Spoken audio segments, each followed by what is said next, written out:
देखिए, 23 नवंबर को पिपली कुरुक्षेत्र में जन आक्रोश रैली पूरे उत्तरी हरियाणा की होने जा रही है, जिसमें पंजाब, हरियाणा, राजस्थान, दिल्ली, यूपी, उत्तराखंड, हिमाचल और दूसरे राज्यों से भी काफी लोग पहुंचेंगे। और जिसमें सभी किसान, मजदूर, बेरोजगार, छोटे दुकानदार यानी कि कमेरा वर्ग के जो भी लोग हैं, जो पीड़ित हैं, जो सरकार द्वारा जिनका शोषण किया जा रहा है, वो सभी लोग इकट्ठा होने जा रहे हैं। और हमारा इरादा ये है कि सरकार को बता दें कि सारा का सारा किसान, मजदूर, बेरोजगार ये इकट्ठा होने जा रहा है और अपनी बात मनवाने के लिए, ये बताने के लिए सरकारों को ये असंगठित नहीं है, ये संगठित हो चुके हैं। अब इनकी बात तो माननी ही पड़ेगी सरकार ने। इनकी बात मानेगी तो ठीक है, नहीं मानेगी तो एक बहुत बड़ा निर्णय लिया जाएगा। मुद्दे क्या है और कौन कौन पूछेगा? देखिए, ये गुरनाम सिंह चडूनी गुट की वो है जो हमारी यूनियन है पूरे उत्तरी भारत में, जहां जहां भी सभी लोग आएंगे और दूसरे लोग भी इसमें आएंगे। मुद्दे हमारे ये यही हैं, बेरोजगारी के हैं और एमएसपी का है और किसानों की कर्ज माफी का है, क्योंकि किसानों का लगभग सरकार की तरफ 40 से 50 लाख करोड़ बकाया है। पूरे देश में अगर एग्रीकल्चर की बात करें तो लगभग 7.5-8 लाख करोड़ का कर्जा किसानों पे, लेकिन सरकार की रिपोर्ट है 3 साल पहले कि एमएसपी ना मिलने से 45 लाख करोड़ का किसानों को घाटा हुआ है हमारे, इसलिए किसान पे कर्ज है। और किसान पे 7-8 लाख करोड़ का पूरे देश के किसानों पे कर्ज है और जितना किसानों पे कर्ज है उससे 2 गुना पूंजीपतियों का मात्र 8-7 आदमियों का सरकार ने माफ कर दिया है। यानी कि जितना उद्योगपतियों का, पूंजीपतियों का, अंबानी अडानी का माफ किया है, उतने पैसे में इस देश के किसानों का डबल माफ हो जाता। यानी कि ये देश किसान और मजदूरों का हमारा भी है, ये सिर्फ पूंजीपतियों का नहीं है, जीने का अधिकार हमारे को भी है। इसलिए हमारी मांग है कि किसानों को कर्ज मुक्त किया जाए, इनकी एमएसपी की गारंटी का कानून दिया जाए।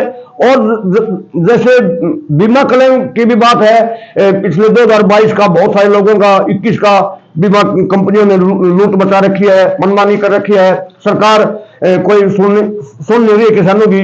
वे कई ऐसे मुद्दे हैं जिनको लेकर, बेरोजगारी का बड़ा मुद्दा है। सरकार ने बड़े बड़े वायदे किए थे कि हम हर साल 2 करोड़ लोगों को, बेरोजगारों को रोजगार देंगे, लेकिन जितने लगे थे वो भी हटा दिए। बहुत सारी समस्याएं हैं।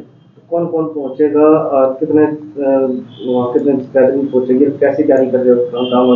वो कितने गैदरिंग जाएगी और इस सोनीपत से कितने लोग जाएंगे, उसी विषय में ये आज प्रेस कॉन्फ्रेंस की गई है। सभी हमारे जिलाध्यक्ष, ब्लॉक अध्यक्ष सभी को यहाँ इकट्ठा किया गया है और उनकी रिपोर्ट ली गई है भाई किस क्षेत्र से कितने आदमी जाएंगे।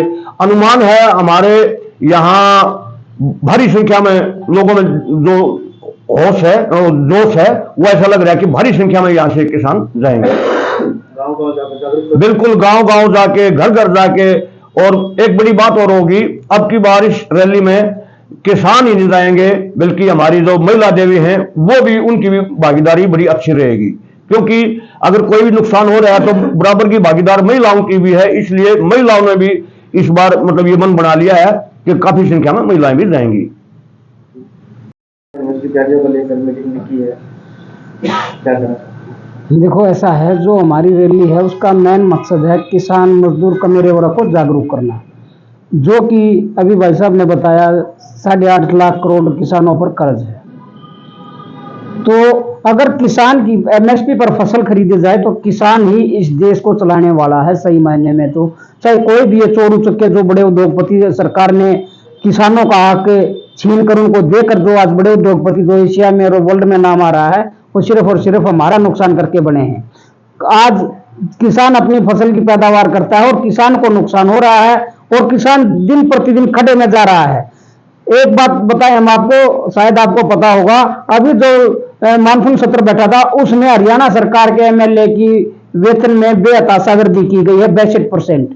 कोई भी एमएलए ने उसका विरोध नहीं किया कि भाई नहीं हमें नहीं चाहिए, भाई जो किसान और मजदूर है वो घाटे में है, उनका कुछ वो किया नहीं।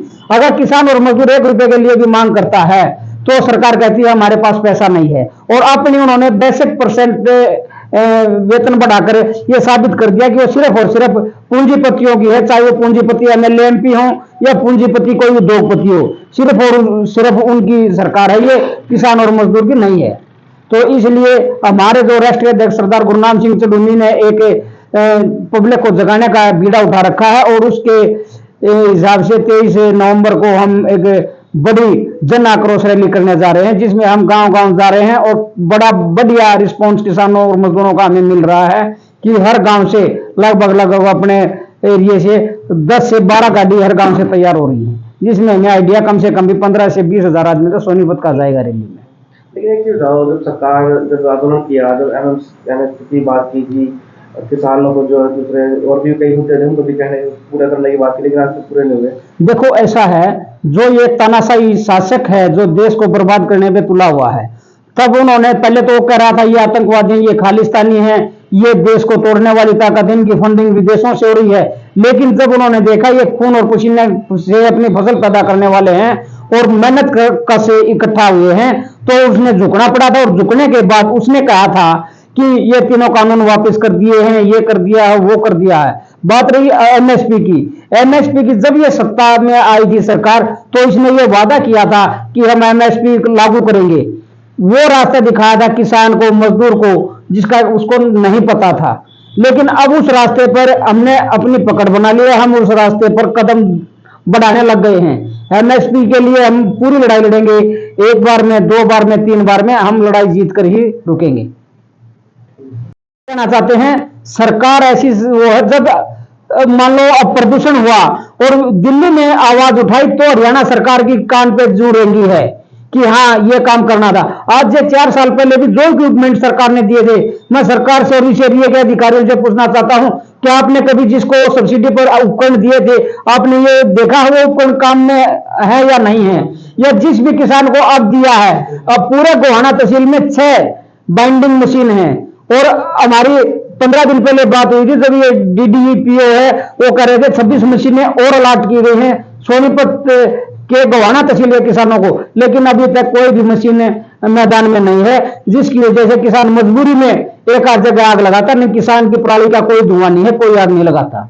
कल भी जो 2 किसानों पर कार्रवाई की, 2 किसानों हम वहां खेत में जाके आए हैं, एक बुटाना गांव की बात है और एक खंडराई गांव की। उन्होंने बिल्कुल मुट्ठी भर अवशेषों पर आग लगाई थी, जो कि उसने सोचा था भाई गेहूं की बिजाई कर रहे हैं, थोड़ा वो था।